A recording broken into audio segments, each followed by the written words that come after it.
Hi, it's T.A. Megan, and I got another holiday book for you, and this time it's a classic. It is How the Grinch Stole Christmas by Dr. Seuss. You can't pass up this opportunity. Every Who down in Whoville liked Christmas a lot. But the Grinch, who lived just north of Whoville, did not. The Grinch hated Christmas, the whole Christmas season. Now, please don't ask why. No one quite knows the reason.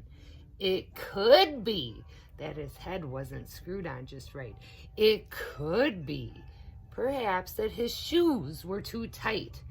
But I think that most likely reason of all may have been that his heart was two sizes too small. Oh, he does look grumpy.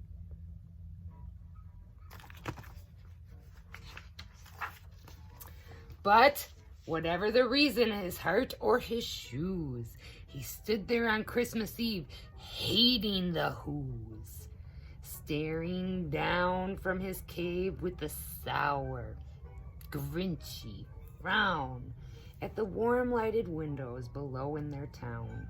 For he knew every Who down in Whoville beneath was busy now hanging a mistletoe wreath. And they're hanging their stockings, he snarled with a sneer. Tomorrow is Christmas. It's practically here. I must. Oh, then he growled with his Grinch finger nervously drumming. I must find some way to stop Christmas from coming.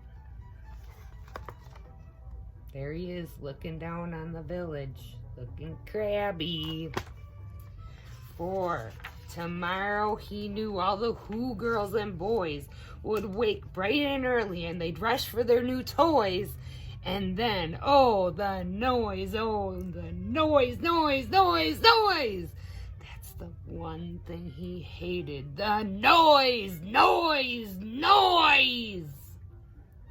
And it says, Mary, Mary up here.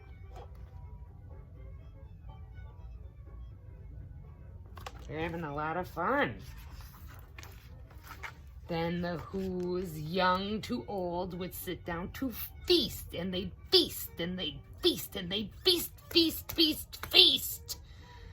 They would feast on Who pudding and rare Who roast beast, which was something the Grinch couldn't stand in the least.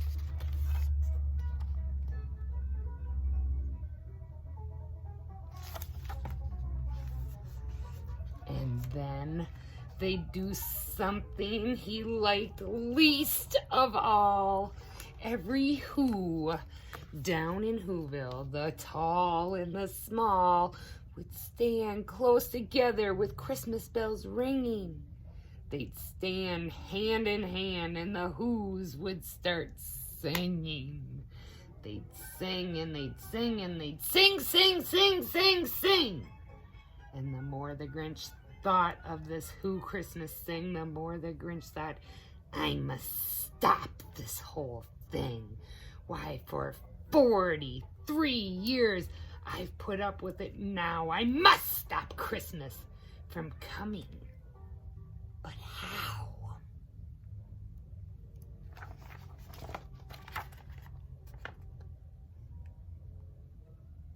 Christmas is a bit different this year. We can't hold our friends' hands, can we?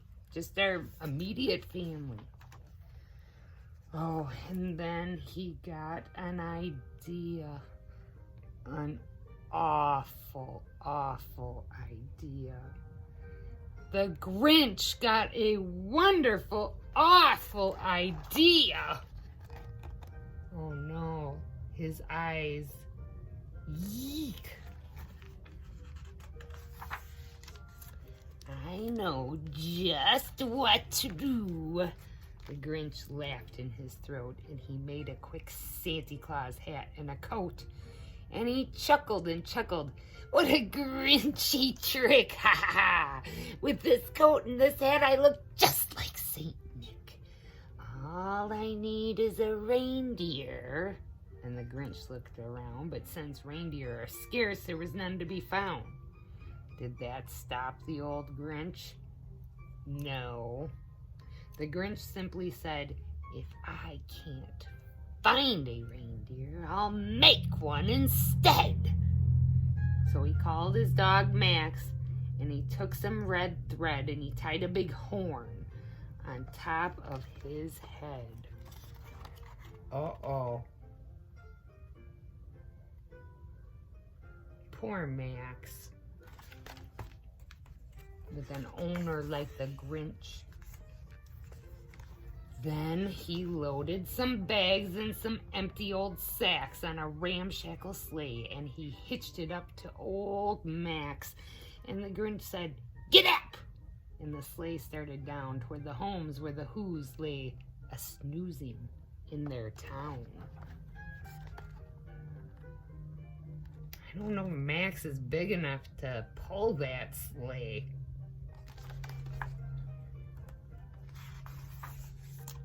All their windows were dark. Quiet snow filled the air. All the Who's were dreaming sweet dreams without care when he came to the first little house in the square. This is stop number 1, the old Grinchy Claus hissed, and he climbed to the roof, empty bags in his fist. Uh-oh, he's up on their roof. Max looks all worn out.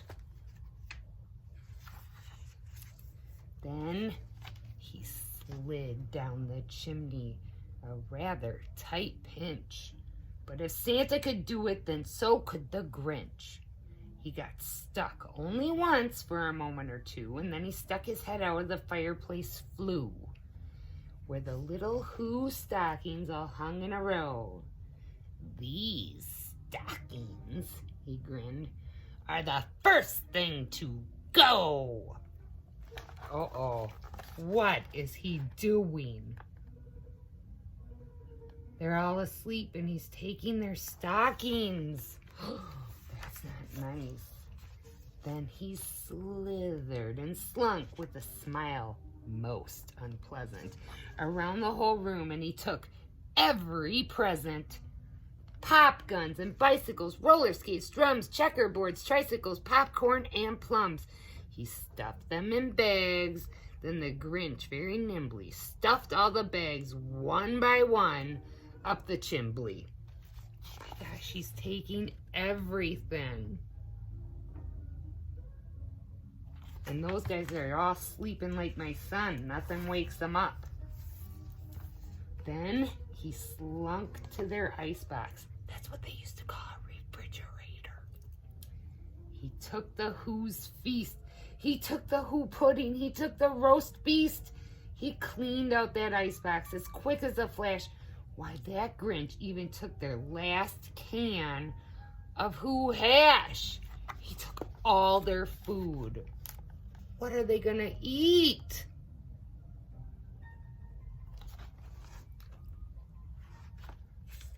Then he stuffed all the food up the chimney with glee. And now, grinned the Grinch, I will stuff up the tree. He is awful. He took all their presents, all their food, and now he's going to take their tree. And the Grinch grabbed the tree and he started to shove when he heard a small sound like the coo of a dove. He turned round fast and he saw a small Who, little Cindy Lou who was not more than 2. The Grinch had been caught by this tiny Who daughter, who'd gotten out of bed for a cup of cold water. She stared at the Grinch and said, "Santa Claus, why? Why are you taking our Christmas tree? Why?" Oh, she is tiny. Do you see how tiny she is?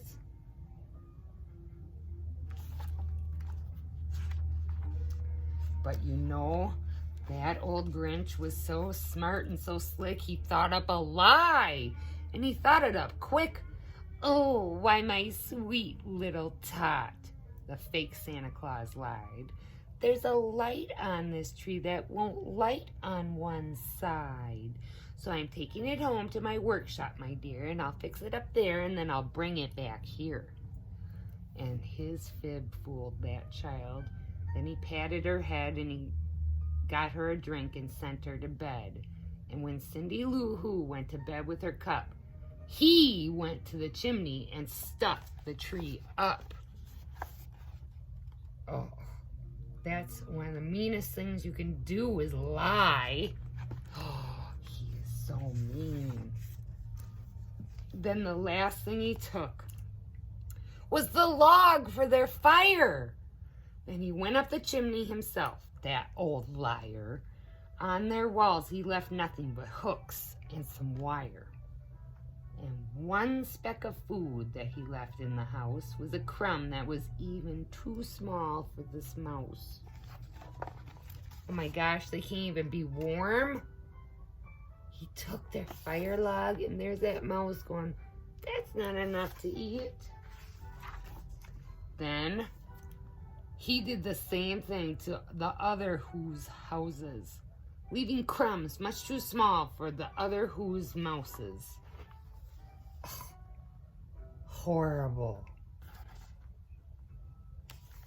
And he looked so happy about it. That's not good.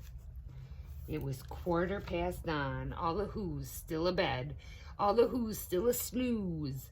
When he packed up his sled, packed it up with their presents, the ribbons, the wrappings, the tags and the tinsel, the trimmings and trappings.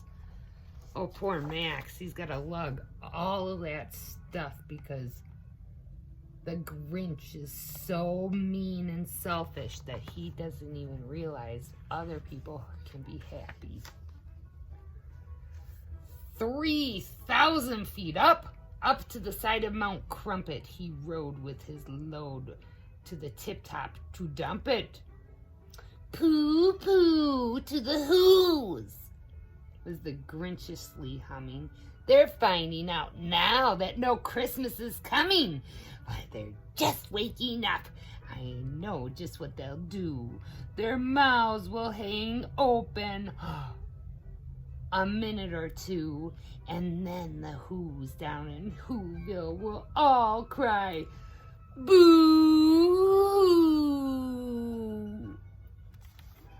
Oh, he's simply horrible.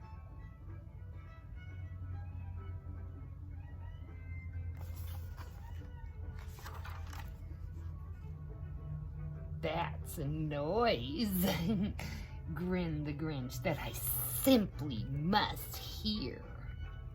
So he paused, and the Grinch put his hand to his ear. And he did hear a sound rising over the snow. It started down low, then it started to grow.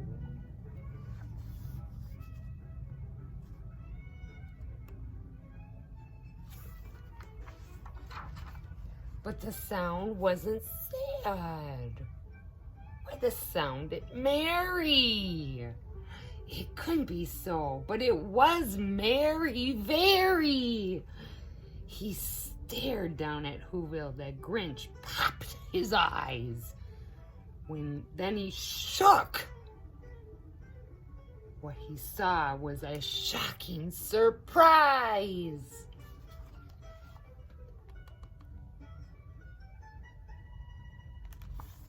What do you think he saw? Every Who down in Whoville, the tall and the small, was singing without any presents at all. He hadn't stopped Christmas from coming. It came. Somehow or other, it came just the same.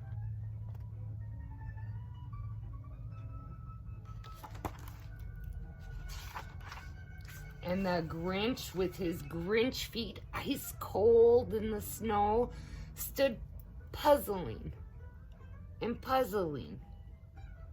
How could it be so? It came without ribbons. It came without tags. It came without packages, boxes, or bags. And he puzzled 3 hours till his puzzler was sore. Then the Grinch thought of something he hadn't before. Maybe Christmas, he thought, doesn't come from a store. Maybe Christmas, perhaps, means a little bit more.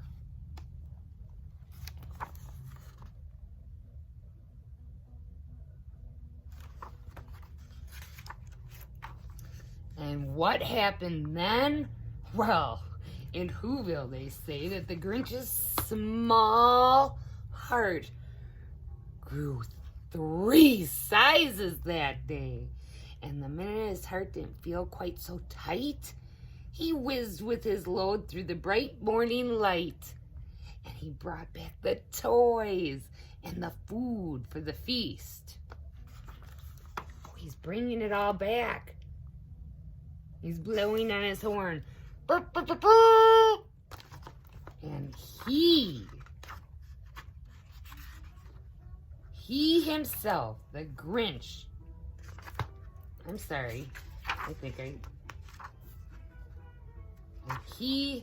he himself, the Grinch, carved the roast beast. It looks like he likes Christmas now. His heart got bigger because he realized that Christmas would come regardless. I hope you like this book. I know that we've all seen the movie, and I thought you'd like to hear the book. All right, see you later. Bye-bye.